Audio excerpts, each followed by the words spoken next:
This is absolutely wild. I am really struggling to resolve the aesthetics and the playability and the sound of this guitar. This is a Pearson Instruments Hyper B. They shipped this one over to me. I've just pulled it out of the box and assembled it, and kind of struggling for words with how to describe the experience of playing this guitar, because it doesn't look anything like a traditional electric guitar. It looks like an art installment, or it looks like something out of Terminator 2. But it plays and sounds like a pretty great electric guitar. The neck is roasted maple, as you can see on there. And I guess it's not a fully headless design. It's more like a headstockless design, where you've still got a bit of the volute on here, so you can hold onto the neck, and your left hand when you're playing down hits that and goes, well, I'm playing a Strat neck, so what?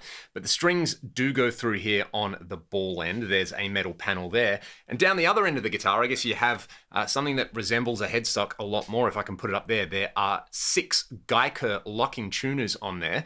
There's, I guess, what would resemble normally a wraparound bridge that's been refashioned as just a traditional bridge on here. And we've got 2 humbuckers with a 3-way switch, a volume and a tone control. But the most stunning thing about this is the body, or lack of body, on there. It's the same shape as a Strandberg Bowden, so it's incredibly comfortable. But as you can see, you've kind of got 2 tiers in there. If I just get the cable out of the way, you've sort of got the bottom, which pushes up against your body and makes you feel like there's a traditional electric guitar shape there. Then there's a metal center block in there. Then there's another kind of top layer on here. You can see over here your electronics cavity is fully closed off on there. The hardest thing to get used to, as you would expect, is actually tuning this guitar. Every other headless design I've ever played has had those kind of like conical style tuners on there, or the cylindrical style tuners on there. These have locking tuners like a normal electric guitar. So instead of reaching over here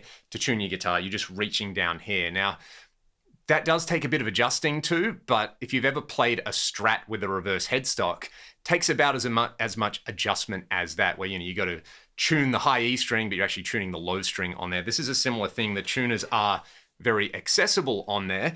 They're just in a place you're not used to. And I'm sure if you got one of these and you played it long enough, that would become second nature, kind of like, like I said, a reverse headstock Strat, or a multi-scale guitar, or a 7 or an 8. So you just heard a whole bunch of grease with this guitar, but I just want to go through the tones, show you that you can get some really traditional electric guitar tones out of this, and some big chunky tones. That intro, you can hear it's a very tight sounding guitar, and acoustically, if this will even be picked up, it's pretty loud. It's got a very distinct kind of sonic signature. It doesn't sound like a guitar that's made out of wood. It doesn't sound semi-hollow or solid. It's kind of got its own thing going on. I think maybe the closest thing I could compare it to would be my Rubato Lassie, which is carbon fiber. That's a different vibe to this, but I think a lot of people would see a metal guitar and expect it to have no low end and just to sound, I guess, like an electric soup can. But that sounds, I guess, like a guitar. Let's hear it nice and clean, then with like a crunchy Marshall style thing, and I'll play around with the volume and tone controls, and then the giant chungus.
As you heard on there, you can do electric guitar things with this. It is no way impeded by the design choices on here or the aesthetics. It's actually really comfortable to play. I guess this is what you consider a modern C style neck. The frets aren't super massive, but they're a good size. They're not super small either. Having stainless steel on there, I love as an option, especially at this price point.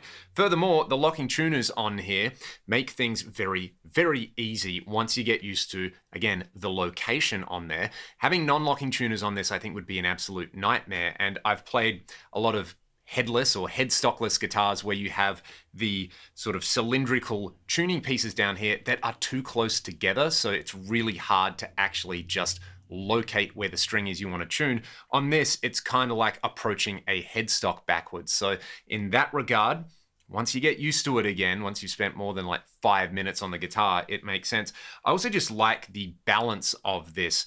What I was concerned about seeing a neck over here and then almost no body was that the guitar was not going to be very well balanced on a strap, but it's a pretty chunky center block through here, and it actually balances out pretty much like any other electric guitar you would expect.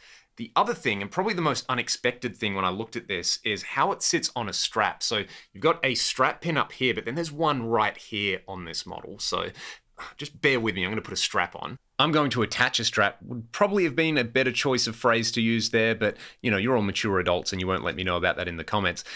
I love the way this sits on a strap with the strap coming down here, basically parallel to my torso, but then over here, it's also parallel to my torso. So it feels like the guitar is almost kind of glued onto me at the hips. And if I grab a pick back on here and I actually want to do some playing, sort of where you put the guitar and the angle that you get it on, it stays there, which can be a bit jarring if you're used to guitars that kind of flop around on the Strat. But this is actually very, very comfortable. And the overall positioning, again, just kind of feels like a typical Strat style guitar. It is a bit chunkier through here. But again, where the neck sits, I don't know a lot of people, let alone myself, who actually go up and bend on the 22nd fret that often.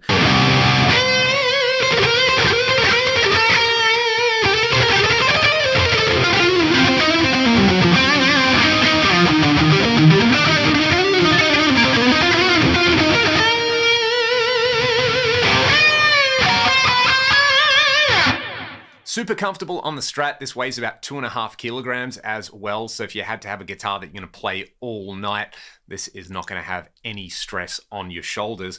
Furthermore, I think taking this out and playing it live would just look absolutely wild.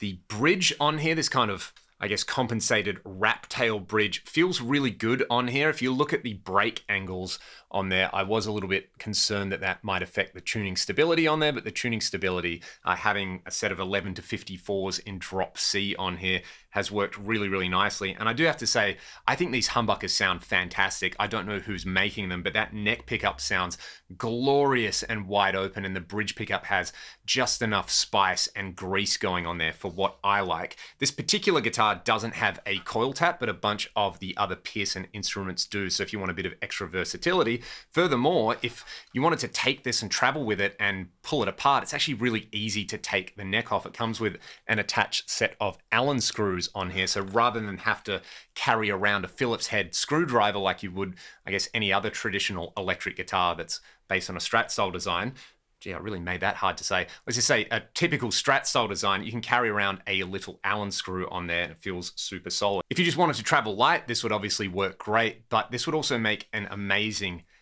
backup guitar, if you're taking your main guitar and you're fairly confident that one is going to stay in tune and not break strings on a tour, but you still want to have a backup, this would fit in your carry-on and would be well within the weight limits of just about any airline. Good luck explaining what it is to people when you're going through security. Overall, in order of importance, I think this is a fantastic sounding guitar. I love the way those pickups sound. Next, I love the way it plays. The neck is super slick with a matte finish. The frets are dressed perfectly. They're stainless steel, which I like in terms of longevity and just in terms of the way it plays. And then it is just aesthetically stunning. I think taking this out and playing it live or having it in the collection is something I just cannot wait for people to react to. And this is kind of a hard thing to get right when you move far enough away from traditional electric guitar design. You can make them just look fugly, and you can fall back and say, well, you can't criticize this. It's not fugly, it's just different. No, sometimes it just is fugly. In this case, I think this is a great kind of blend of traditional electric guitar design and just way out there aesthetics. This is absolutely wild and just so memorable. There's maybe two things that I wasn't crazy about on here, and they should be fairly easy to sort out. My biggest concern, if I was going to go and take this out and play it live now, is you can hopefully see in there the wires coming from the pickups are just kind of flopping around on here.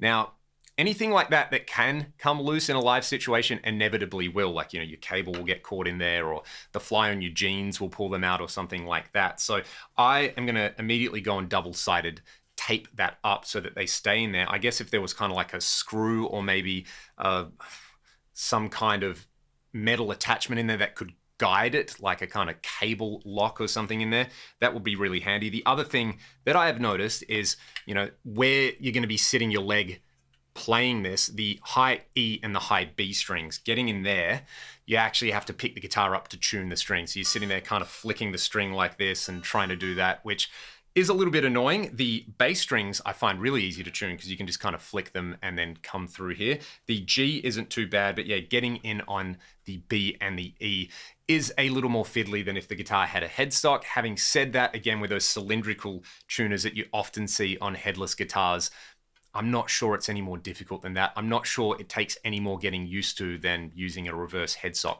Strat or something like that.